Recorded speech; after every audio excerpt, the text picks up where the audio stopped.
खुशामदीद aunty. शुक्रिया मेरी जान। सुबह से कहीं नजर नहीं आई आप आंटी? कुछ जरूरी काम आ गए थे, उनमें मसरूफ थी।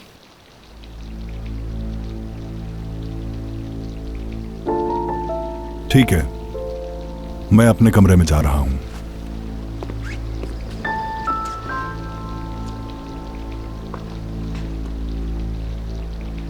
बाबा इस हादसे से बहुत अपसेट हो गए हैं, जल्दी नहीं भूल पाएंगे। एहसास रखने वाले इंसान के लिए ये सब कुछ भूलना बिल्कुल आसान नहीं है। बाबा को भूलने में टाइम लगेगा। तुम्हारे बाबा को खुद को इल्जाम नहीं देना चाहिए। तुम्हारे बाबा तो ऐसा नहीं चाहते थे ना। हिकमत की अपनी गलती थी।